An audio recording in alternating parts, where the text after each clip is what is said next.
সাকিব তো জীবনে পারতো না, কালা ফিরিস তো জীবনে পারতো না। টান্দা ছে দৌড় দিব নাকি? দিনাজপুর এই জায়গা থেকে 284 কিলোমিটার। হ্যালো, আসসালামু আলাইকুম বন্ধুরা, কেমন আছো তোমরা? আশা করি সবাই অনেক ভালো আছো। ওয়েলকাম মাই ইউটিউব চ্যানেল সজিমোটো 98 অ্যান্ড মাই ফেসবুক পেজ। আজকের ভিডিওটা খুবই ইন্টারেস্টিং হতে যাচ্ছে। আমাদের সাথে আছে সাগর অন দা গো, আর this is Alamin on fire. Oh my god, কি অবস্থা ব্রাদার? সামনে ক্রিস গেল। আমরা রাব্বানি ভাইয়ের গ্যারেজ থেকে এখন গাড়ির মেরামত কইরা পরে যেতেছি টুরে। ভাই আপনি তাড়াতাড়ি যান, সুমন ভাই অনেক রাগ হয়ে রয়েছে, 3 ঘন্টা ধরে দোকানে বসে আছে। সুমনের গাড়ি এখন 250 অন ফায়ার টানবো। সুমনে যে R15 B3 লয়ে লইছে, আর আমি আপনাদের ভার্সন 2 ওই আগেরটাই। সো চলেন আমাদের সাথে, রাস্তায় খুব এনজয় করব। সো গাইস, আমরা এই যে স্টার্ট দিয়া গো গো করে চলে যাচ্ছি। এখন আমরা যাব সিরাজগঞ্জ। সো আল্লাহর অশেষ রহমতে যদি আমরা সহি সালামত যাইতে পারি, আল্লাহর রহমতে। তো সুমন গোয়া ফুলায় একটু আগে আগে গেছে গা, রাগ করে আমরা আইতে দেরি করছি এই কারণে। তো বাইকগুলো মোটামুটি মেরামত টেরামত অবশ্য কালকে রাত্রি করা শেষ। আজকে একটু তেল পানি দিলাম চেনে। যাই হোক, আজকে সিরাজগঞ্জ যাচ্ছি একটু এই হালকা পাতলা ঘোরার উদ্দেশ্যে, কারণ অনেক দিন যাবত কোনো জায়গায় যাওয়া হয় না। অনেক দিন মিন্স 1 সপ্তাহ যাবত কোনো জায়গায় যাওয়া হয় না, মানে ঘুরায় আর কি। তো প্রতি সপ্তাহে, তো আজকে বন্ধের দিন বিদায় ঘুরতে যেতেছি, কারণ অফিস খোলা থাকলে তো যাওয়া যায় না। তো এই কারণেই বেরোইছি। সো গাইস, আপনারা ভিডিওটা দেখতে থাকেন, খুব এনজয় হবে। তো উদ্দেশ্যটা আসলে কি, ঘোরার উদ্দেশ্য যেটা, এটা পরে বলতেছি আপনাদের সাথে। সো আগে চলেন। এই যে এখন একটু তেল ভরে নিতেছি। No helmet no fuel. Helmet ব্যতীত মোটরসাইকেল তেল বিক্রি নিষেধ। হেলমেট ছাড়া কেউ তেল নিবে না। আমরা এখন আছি জিরানি চন্দ্রা রোডে। এখন আমরা আছি চন্দ্রা। এখন আমরা হাতে বাম দিকে ঢুকে যাবো টাঙ্গাইল মহাসড়কে, ঢাকা টাঙ্গাইল হাইওয়েতে। এটা হলো ডিরেক্ট লেন। আগে এই মাঝখানে খোলা ছিল, এদিকে পুলিশ চেকপোস্ট ছিল, এখন ডিরেক্ট লেন করে দিচ্ছে অবশ্য, যানজট কম। এই যে সুমন কিং গাড়ি মারি দিয়ে হয়েছে। সুমন কত টানতেছ? 150। সুমনে পুরা খেপা গাড়িটা চালাইতেছে। ও তাই, ওটা কি কইলা? ও এখন জ্যাম তো এই জায়গায় লাগে মনে হয় না, লোকাল লেনের মাথা তো এটা লেগে। আমরা এখন আছি Tangail bypass. So main Tangail শহরে আর কি, স্বাগতম টাঙ্গাইল। হাতের বাম দিকে হলো টাঙ্গাইল পুরান বাস স্ট্যান্ড, টাঙ্গাইল কোর্ট। এই যে এদিক দিয়ে যায় টাঙ্গাইল, মানে মেন টাঙ্গাইলটা এলো এই জায়গায়। এরপরে ভিতরে গ্রাম এলো সব এদিকে। তো আমরা চালাইতে প্রায় কত 50 কিলোমিটার প্রায় চালাই ফেলাইছি বাসা থেকে এই পর্যন্ত। আর আমি এভারেজ 80 টাইনা নিতেছি। 80 হাইওয়েতে মোটামুটি দিনের বেলায় 80 টানাই ভালো, 80 90 সর্বোচ্চ। এর উপরে টানা ঠিক না, রিস্কি হয়ে যায়। দিনাজপুর এই জায়গা থেকে 284 কিলোমিটার। OMG, বহুত কিলোমিটার। তো মজাই লাগতেছে এইসব হাইওয়েতে গাড়ি চালাতে, মজা লাগে। আর আরেকটা কথা হচ্ছে যে টাঙ্গাইলের আগের যে রাস্তাগুলা, এই আজ থেকে আরও প্রায় 10 বছর আগের রাস্তাগুলা 1 লেনের রাস্তা, মানে 2 লেনের রাস্তা ছিল, এখন তো 4 লেনের রাস্তা। এদিকে 1 লেন 2 লেন, ওই পাশে 2 লেন 4 লেন, 4 লেনের রাস্তা। তো আগে তো 2 লেনের রাস্তা ছিল, খুবই খারাপ ছিল অবস্থা। মানে কি যে একটা অবস্থা ছিল, এটা আসলে আগে যারা আসা যাওয়া করছে তারাই জানে। তো আমি ছোটোবেলায় আসছি, গেছি অনেক। তারপরে ক্লাস 8-9-এ যখন আসছি, তখনও রাস্তার অবস্থা খুবই খারাপ ছিল। এই বিগত 4-5 বছর যাবৎ রাস্তা ফুললি কমপ্লিট, খুবই খারাপ। সরি, ভালো। এলেঙ্গা এই জায়গা থেকে কত কিলোমিটার দেখাইলো খেয়াল করি নেই। যাই হোক, রাস্তা এখন অনেক ভালো। আর এখন পোলাপান তো গাড়ি কিনলে একটু টাঙ্গাইল আসতেই চায়, মানে টাঙ্গাইল একটু চালামো বাইক, এটা কারণ টাঙ্গাইলের রাস্তা চোখ বন্ধ করে গাড়ি চালাতে পারে। তো বঙ্গবন্ধু সেতু আর বেশি দূর নাই, আইসা পড়ছি আমরা আর কিছুক্ষণের মধ্যেই। বঙ্গবন্ধু ব্রিজ হলো 23 কিলোমিটার, আর 23 কিলোমিটার আছে। তো চলেন, আমরা এলেঙ্গা বাজার আয়া পড়ছি।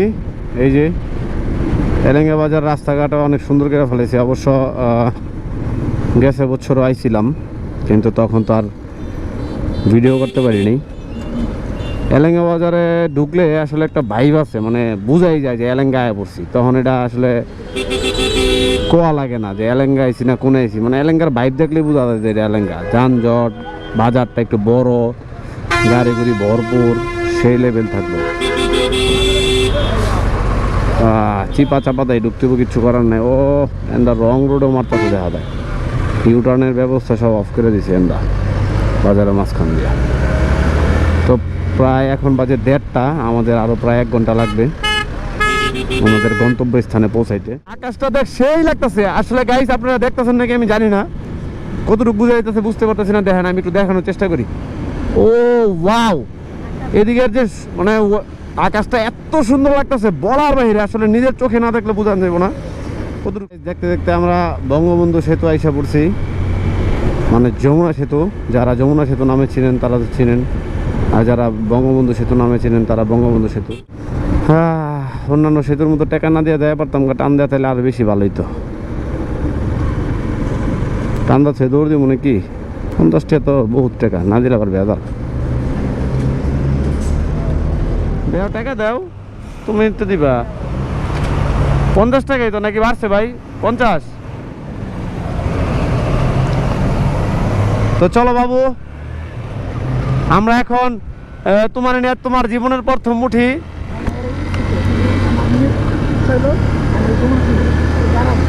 ওকে দাঁড়াও, সেতুর উপর অবশ্য দাঁড়ানো নিষেধ, তারপর আমরা একটু দাঁড়াবো আর কি, কয়েকটা ফটো শ্যুট করার লেগে।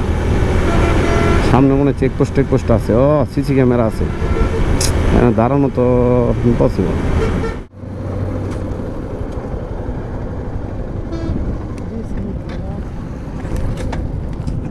চলো দাঁড়াও, না এর আগে প্রথম না, বসো। হেলমেটটা খুলে আর দাঁড়াও, হেলমেটটা খুলে দাঁড়াও, চশমাটা পর। আমরা অবশ্যই ফটোশ্যুট করতেছি। আমি এর আগে বহুত উঠছি তো আমার অত বেশি মন চাইতেছে না। গাইস আমরা ফটোশ্যুট করা শেষ নাকি বাবু? তোমার কেমন লাগতেছে জীবনে প্রথম আইসা? জীবনে প্রথম না, এটা 3বার গেলাম যমুনা সেতু দিয়ে, কিন্তু সাকিব রে কিছু কও। আজকে প্রথম আমি আর কি যমুনা সেতুর উপর দাঁড়াইলাম। ও আচ্ছা, সাকিব রে কিছু কম। হ্যাঁ সাকিব তো জীবনে আয় পারতো না, কালা ফিরিস তো জীবনে আয় পারতো না, আর মিডল লিস্টে যাও।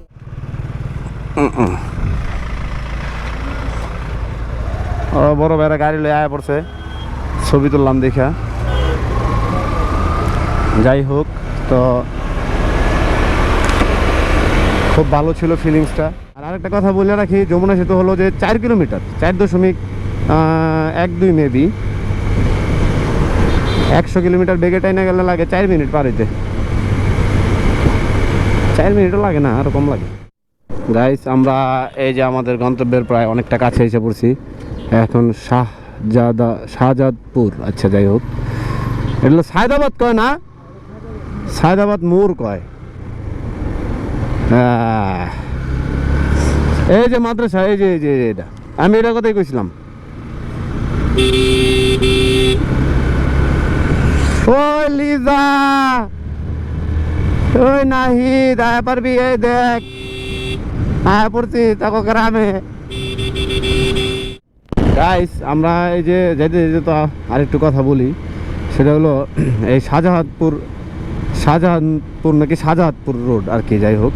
তো এইদিকে গ্রামের যে মনোরম মুগ্ধ পরিবেশ, আসলে মানে ভিউটা আসলে নিজের চোখে না দেখলে বোঝানো যাবে না। এত সুন্দর পরিবেশ বলার বাইরে, এত রোদ উঠছে, আর রোদের কারণে গাছগাছালি দিয়ে যে মানে ভরপুর, একবার রাস্তার পাশে গাছে ভরপুর। আর গ্রামের যে দৃশ্য, মানে এদিকে ঢুকছি এখন মানে ফিল হইতেছে যে গ্রাম কতটুকু সুন্দর, মানে আর ওয়েদারটা তো খুব হাই, এই কারণে আরও বেশি সুন্দর লাগতেছে। সব জল জল জল জল করতেছে। এই যে এই পাশে ধান ক্ষেতের মাঠ, পুরা 2 চোখ যেদিকে যেতেছে ওদিকে কেজির মোড় সামনে, জায়গার নাম কি কেজির মোড়। আচ্ছা যাই হোক, আমরা এই যে এনায়েতপুর বাজার থেকে পিছনে এলো এনায়েতপুর বাজার থেকে হাতের বাম দিকে একটা গলির রাস্তা ঢুকছে, ওই রাস্তা দিয়ে আসছে। আমরা মানে ম্যাপ দেখে ঢুকছি প্রথম দিন আর দুইটা এই ব্রিজে পার হইছি পার হয়ে ম্যাপ দেখে কি জানো এই কথা কিছু হয় না মানুষের বাড়ি দিয়া মানুষের ঘরের ভিতর দা ঢুই কে বারান্দা দিয়া বাইরে আন্দা এক মাসের আমি তো মারবো দ্রাঙ্গসকে মাসের বাইরে ওই মানে সেতু পরাইছো তাই লাগে ম্যাপে সেতু দেখায় নাই না পরে সে মেতো যে এসে তো যায় না আমাকে ভাই আন্দা বাজার আন্দা উমরা দাম দেবো না কই যাবেন পুরান বাজার আমি হ হ হ পুরান বাজার পরে কয় পুরান বাজার দাম দেবো মানে ম্যাপ দেখলাম না একবার মনে তেইশ মারা খাইলাম ও ল আবার যাই আর বুঝছি কথা এদিকে ওই যে এই এদিকে মাইসে বাড়ি করতে না এগুলাই করো মানে ব্রিজ চালায় তোমরা হেদিক গেছো ওই যে ওদিক থেকে এই যে বাড়ি এবারে সামনে দিয়ে মসজিদের সামনে সাব্বাস কি একটা অবস্থা সাকিল কাছে বাড়ি অবশেষে আমরা আয়া পড়ছি এনায়তপুর পুরাতন বাজার থেকে হাতের বাম দিকে এই গন্তব্য পাইলা কেমনে গো এটা হ্যাঁ আমি একদিন ফেসবুকে দেখছিলাম সময় ওই দেখলাম পরে ভালোই অনেকেই আসে ইউটিউবে দেখলাম সুমন দেখলাম সাকিল কইতে হই না পুরো পাগল তো ইউটিউবের ভিডিও দেখে আইছ পরের দিন আমার সাইকেল বাড়ি দিনের পাক্কা ভাই তারপর 13 তারিখ শুনিলাম না ঠিক আছে এই তো আমরা আইসা পড়ছি আমরা